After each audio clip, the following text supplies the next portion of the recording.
Salamat sa pagtangkilik sa aming mga recap at huwag kakalimutan mag-subscribe at pindutin ang notification bell. Sa pambungad na eksena, isinalaysay sa atin na noong panahon ng Hyborian, isang grupo ng mga mangkukulam mula sa madilim na imperyo ng Akron ay lumikha ng maskara mula sa mga bungo ng mga patay na hari. Sa pamamagitan ng isang madilim na ritual, isinakripisyo nila ang kanilang mga anak na babae upang ipagkaloob ang maskara na may kapangyarihang mangibabaw sa buong mundo. Sa bagong nadiskubre na kapangyarihan, sinimulan ni Akron ang kanilang misyon, sunod-sunod na ibinabagsak ang iba pang mga kaharian. Sa isang punto, inilunsad nila ang kanilang pag-atake sa nag-iisang natitirang tribo, ang mga barbarian mula sa Cimmeria. Pagkatapos ng napakarahas at madugong laban, natalo ng mga barbarian ang mga mangkukulam at winasak ang bungo na maskara. Kasunod nito, ang mga piraso ng maskara ay nagkalat sa malawak na mga kaharian at itinago upang maiwasan ang sinumang tao na muling gumamit ng gayong kapangyarihan. Gayunpaman lumalabas sa isang prophecy, na may isang tao na susubok na pagsamasamahin muli ang lahat ng piraso. Nag-fast forward ang eksena sa pagkalipas ng ilang taon, na nagpapakita ng patuloy na digmaan sa pagitan ng mga Cimmerian at ng kanilang karibal na angkan. Sa gitna ng labanan, ang buntis na asawa ng pinuno ng mga barbarian na si Coran ay nasugatan. Sa kanyang huling hininga, hiniling niya kay Coran na hiwain ang kanyang tiyan upang makita niya ang kanilang sanggol bago siya mamatay. Natupad ni Coran ang kanyang huling hiling, at pinangalanan niya ang sanggol na Conan bago tuluyang mamatay sa kanyang pinsala. Lumipas ang mga taon, si Conan ay lumaki upang maging isang mabangis na binatilyo. Sa kabila ng kanyang murang edad, sabik na sabik siya sa labanan kaya nakikipagkumpetensya siya sa mga lalaking nasa hustong gulang sa tribo. Isang umaga, ang lahat ng mga kabataan mula sa tribo ay kumuha ng pagsubok upang patunayan ang kanilang sarili bilang mga potensyal na mandirigma. Pinayagan din ni Coran ang kanyang anak na lumahok sa pagsusulit na ito. Kasunod nito, lahat sila ay naghanda para sa isang karera, kung saan kakailanganin nilang lumibot sa kagubatan. Sa sandaling magsimula ito, ang mga lalaki ay nagsimulang magtulakan upang manalo sa kompetisyon, walang pakialam kung may mahuhulog o masasaktan. Di nagtagal, tinambangan sila ng isang grupo ng mga mandirigma mula sa isang karibal na tribo. Nang makita ito, lahat ng kalahok na kabataan ay umatras pabalik sa kanilang lugar, ngunit si Conan ay gumawa ng isang matapang na desisyon na harapin sila at patunayan ang kanyang sarili bilang isang mandirigma. Nang susugod na siya, pinalibutan siya ng karibal na tribo at balak siyang patayin. Gayunpaman, lumaban si Conan at inagaw ang kanilang sandata upang ibagsak ang lahat ng mga kaaway ng sunod-sunod. Matapos mapatay ang lahat ng kaaway, bumalik siya sa kanilang kampo na bitbit ang mga pugot na ulo, na labis na ikinagulat ng kanyang mga katribo. Nang makita ang kahandaan ng kanyang anak, dinala ni Coran ang bata sa kanyang pandayan at itinuro sa kanya kung paano gumawa ng isang sandata. Nagsisiwalat ito ng ilang mga lihim ng bakal sa paggawa ng mga sandata. Sinimulan ni Coran na sanayin ang kanyang anak sa espada, ngunit si Conan na walang pasensya na estudyante ay madalas na nagagambala ng kanyang kawalang pasensya na nagiging resulta ng paulit-ulit niyang pagkatalo. Sinabi ng kanyang ama na hindi pa siya handa na magkaroon ng ganoong espada. Isang araw, ang Barbarian Village ay inatake ng mga armored warriors na pinamumunuan ni Kilar Zane. Siya ay isang warlord na naghahangad na muling pagsamahin ang mask ng Akron upang buhayin niya ang kanyang namatay na asawang si Mal'Eva, isang masamang mangkukulam at upang masakop ang Hyboria. Nang makita silang nakikialam, ang mga barbarian ay nagmamadaling sumakay sa kanilang mga kabayo upang sumugod sa kaaway. Sa ilang sandali, ang nayon ay naging isang mainit na larangan ng digmaan.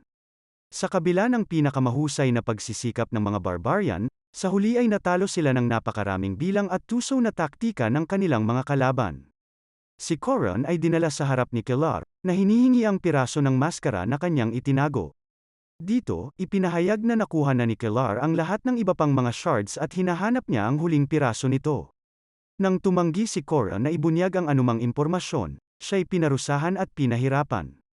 Si Conan, na nakikita ito mula sa kanyang bintana, ay tumalon at inatake ang isang mandirigma na nagngangalang Lucius, na pinutol ang kanyang ilong.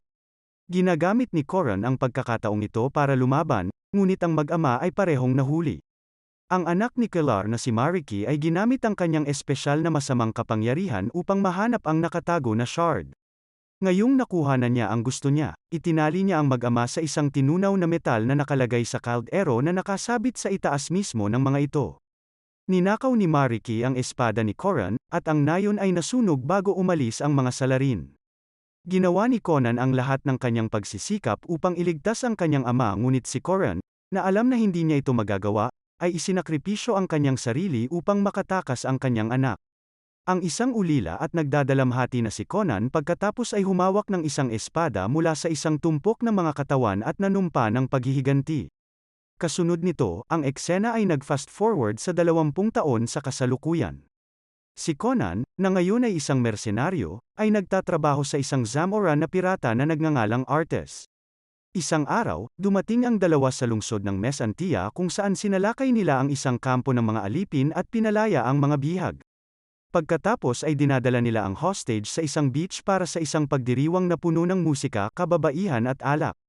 Sa gitna ng kapistahan, isang grupo ng mga sundalo ang nagpakita at nakilala ni Conan ang kanilang pinuno bilang si Lucius, na humahabol sa isang mandurukot na nagngangalang Ella Shan.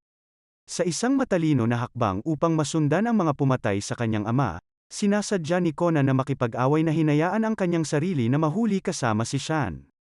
Kasunod nito, dinala ang dalawa sa maruming selda kung saan isinailalim sa mga mahihirap na trabaho ang mga bilanggo. Pagkatapos maghintay ng tamang oras, nag-iisang inatake ni Conan ang lahat ng mga gwardya at pinuntahan si Lucius. Pagkatapos ay pinahirapan niya ito hanggang sa wakas ay pumayag siyang makipag-usap. Inihayag ni Lucius na si Kilar, na ngayon ay naging isang makapangyarihang Shadow Lord, ay naghahanap ng mga pureblood na inapo ng mga mangkukulam ng Akron upang magising ang tunay na kapangyarihan ng maskara. Ibinunyag pa niya na ang huling umakyat sa linyang iyon ay kasalukuyang nasa Shaiper. Nang makuha ang impormasyong kailangan niya, iniwan siya ni Conan sa kamay ng mga bilanggo, na nagpahayag na sila ay malaya na ngayon. Samantala, pinangunahan ni Kilar at ng kanyang anak na babae ang kanilang hukbo sa monasteryo ng Shaiper kung saan nakatira ang isang nakatakda na inapo na nagngangalang Tamara. Di nagtagal, kinubkob nila ang bayan na nagdulot ng takot sa mga residente. Sa gitna ng kaguluhan, isang matandang monghe na nagngangalang Fasser, na nakakaalam ng prophecy, ay hinimok si Tamara na tumakas sa isang karwahe na binabantayan ng ilang mga sundalo. Sa pagpapabagsak sa lahat ng mga bantay ng bayan, hinarap ni Kilar si Fasser at hiniling ang nakatakda. Gayunpaman, tumanggi ang monghe na ibunyag ang anuman na ikinagalit ni Kilar. Dahil dito, nauntog niya ang kanyang ulo sa marmol na sahig, na nagresulta sa kanyang kamatayan. Pagkatapos ay sinubukan ni Mariki ang dugo ng mga batang babae sa monasteryo at napagtanto na ang nakatakda ay wala sa kanila. Sabay-sabay, sa kalapit na kagubatan, nakita ni Conan ang karwahe at inilunsad ang kanyang pag-atake sa pag-aakala na ito ang mga tauhan ni Kilar. Siya ay mabilis na tumalon sa bubong ng karwahe at sinira ito, at nakita si Tamara. Nagtataka, nagtanong siya tungkol sa kanyang pagkakakilanlan, at hinihiling din kung nasaan si Kilar. Ngunit bago pa sila makapag-usap, naabutan na sila ng mga tauhan ni Kilar, sa pangunguna ni Remo. Kasunod nito, nakipaglaban si Conan sa mga sundalo ng kaaway habang si Tamara, ay lumabas sa tumatakbong karwahe at sumakay sa isang kabayo. Nang lumapit ang kaaway, tinanggal niya ang karwahe upang bumangga ito sa kanila. Sa kabila nito, hindi nagtagal ay nahuli siya ni Remo na inatake ang kanyang kabayo at pinatigil sa lupa. Ngunit bago niya ito madala, nakialam si Conan at sinimulang labanan si Remo pati na rin ang iba pang paparating na mga sundalo. Matapos alisin ang lahat ng mga ito, isiniwalat ni Conan ang kanyang tunay na pagkakakilanlan, na iniiwan ang lahat sa pagkabigla. Sinubukan ni Remo na tumakas ngunit hinabol siya ni Conan at natalo. Pagsapit ng gabi, itinali niya pareho sina Remo at Tamara para pigilan ang kanilang pagtakas. Ang babae ay nagtatanong kung bakit niya ito iniligtas kung ang balak nito ay igapos siya. Bilang tugon, ipinaliwanag ni Conan na nilalayon niyang gamitin siya bilang kasangkapan para akitin si Kilar. Kinaumagahan, nagising si Remo at ipinaliwanag ang halaga ni Tamara kay Conan. Nag-aalok din siya na akayin siya papunta kay Kilar, at nangangako ng malaking gantimpala na ginto. Sumang-ayon si Conan at itinali siya sa kanyang kabayo, bilang gabay sa pagpunta sa lugar ni Kilar. Pagkaraan ng ilang sandali ng paglalakbay, dumating sila sa kanyang kampo kung saan nakakita sila ng isang mga inabandunang tirador. Itinali ni Conan si Remo sa tirador at nilagyan ng papel ang kanyang bibig na may lamang mensahe bago binitawan ang tirador. Dumiretso ang kontrabida sa dambuhalang sasakyan ni Kilar, dahilan para mamatay ito. Sinuri ni Mariki ang katawan at hinanap ang mensahe, kung saan hiniling ni Conan kay Kilar na makipagkita sa kanya sa Shaiper Outpost ng mag-isa. Ginamit ng babae ang kanyang masamang kapangyarihan upang malaman na kasama niya si Tamara. Sa susunod na eksena, dumating si Kilar at ang kanyang anak na babae sa outpost, kung saan tila nag-set up ng bitag si Conan. Nagkunwari silang nakatali si Tamara sa isang poste, pero may hawak talaga siyang kutsilyo. Nag-aalok sa kanya si Kilar ng pera kapalit ni Tamara, ngunit iba ang gusto ni Conan, ito ay ang kanyang ulo. Nang marinig ito, ginamit ni Mariki ang kanyang mahika upang lumikha ng mga sundalo mula sa buhangin at itinalaga sila upang labanan si Conan. Mahirap para sa kanya na labanan ang mga buhangin na ito dahil patuloy silang umiiwas sa kanyang mga suntok sa pamamagitan ng pagsasanib sa buhangin. Sa kabila nito, ginagamit niya ang kanyang mga taktika upang madaig ang mga umaatake ng sunod-sunod. Pansamantala, isa sa mga buhangin ang pumunta para hulihin si Tamara. Ngunit siya ay matalino na inatake siya gamit ang kanyang kutsilyo at nagsimulang tumakbo palayo. Nang matalo ang lahat ng buhangin, si Conan ay nakaharap kay Kilar, na hinahamon siya sa isang sword duel. Sa mga unang sandali, binigyan niya siya ng isang mahigpit na laban, na naging dahilan upang mahirapan si Kilar na ipagtanggol ang sarili. Nang makita ito, nilaso ni Mariki si Conan gamit ang isang maliit na kutsilyo na nagpapahina kaagad sa kanya. Nagbibigay daan ito kay Kilar upang madali niyang matamaan ng maraming malalakas na suntok si Conan at makakuha ng kalamangan. Ngunit bago pa siya makapaghatid ng panghuling suntok, kinuha ni Tamara si Conan at binato ang isang apoy sa ilang natapon na langis, na nagdulot ng malaking pagsabog. Sinamantala ng dalawa ang pagkakataong ito para tumalon sa dagat kung saan sila niligtas ni Artes at ng kanyang mga tauhan. Kasunod nito, nakipag-usap si Conan kay Artes, na ibinahagi ang kanyang plano na salakayin muli si Kilar. Sinabi rin niya kay Artes na protektahan si Tamara dahil iniligtas niya ang kanyang buhay at mayroon na siyang katapatan. Kinagabihan, ang barko ay inatake ng mga tauhan ni Kilar, na sinubukang dukutin si Tamara. Gayunpaman, nagpakawala siya ng malakas na hiyaw na nagpapaalerto sa lahat. Isang ganap na labanan ng pirata ang naganap sa pagitan ng dalawang partido. Inilalabas ni Conan ang kanyang panloob na galit, pinalabas ang kanyang galit sa mga umaatake, habang si Tamara ay namamahala din na saksakin ang ilang mga kaaway hanggang sa mamatay. Sa lalong madaling panahon, ang magkasanib na pagsisikap ay humantong sa kanila sa tagumpay, na nagpapasaya sa kanila. Pagkatapos ng ilang oras na paglalayag, narating nila ang baybayin ng kaharian ni Kilar, at si Conan ay nagtakda sa kanyang mapaghiganti na misyon. Alam na gusto ng dalawa ang isa't isa, sinabihan ni Artes si Tamara na makipagkita sa kanya sa huling pagkakataon upang magpaalam sa kanya. Tinitiyak niya sa kanya na makakabalik siya kinabukasan. Pagkatapos ay naabutan ni Tamara si Conan, at ang dalawa ay gumugol ng ilang pribadong oras. Ang kanilang pag-uusap ay nauwi sa isang romantiko na pag-iibigan sa kalapit na kuweba. Sa umaga, nagpaalam si Tamara sa natutulog na si Conan upang makabalik sa barko. Sa kanyang paglalakbay, bigla siyang tinambangan ni Mariki at ng kanyang mga sundalo, na puwersahang dinala siya sa kaharian ni Kilar. Sa oras na hanapin siya ni Conan, wala na sila. May isa na naman siyang dahilan para harapin si Kilar. Sa susunod na eksena, naglakbay si Conan sa bayan ni Shan, humingi ng tulong sa pagpasok sa kuta ni Kilar. Masaya si Shan na ibalik ang kanyang pabor at pumayag kaagad. Kasunod nito, dinala niya si Conan sa isang lihim na lumang minahan sa ilalim ng kuta. Binuksan niya ang pinto gamit ang kanyang espesyal na master key at pumasok ang dalawa. Pagbaba ng ilang hagdan, natuklasan nila na ang buong lugar ay baha at may maraming mga kalansay. Biglang, isang malaking galamay ang humawak kay Shan at kinaladkad siya sa ilalim ng tubig. Sa isang mabilis na pagkilos, lumangoy si Conan at sinaksak ang galamay bago palayain ang kanyang kaibigan. Samantala, sa loob ng kaharian, inihahanda si Tamara para sa ritual na gigising sa maskara at magbibigay ng kapangyarihan kay Kilar na buhayin ang kanyang asawa. Balak pala niyang gamitin ang katawan ni Tamara bilang sisidlan para paglagyan ng espiritu ng kanyang namatay na asawa. Binihisan siya ni Mariki ng damit pangkasal ng kanyang ina at pagkatapos ay itinali siya sa isang espesyal na gamit. Sa kabilang banda, sina Conan at Shan ay lumalangoy mula sa tubig at natagpuan ang kanilang mga sarili sa isang silid na puno ng mga nakakulong na alipin. Ang silid na ito ay binabantayan ng isang mabigat na mukhang malaking lalaki, na siyang namamahala sa pagpapakain sa isang giant na maraming galamay na ahas na nabubuhay sa ilalim ng tubig. Nang makita ang mga nanghihimasok, inalerto ng bantay ang iba at tinawag ang napakalaking nilalang upang sila ay kainin.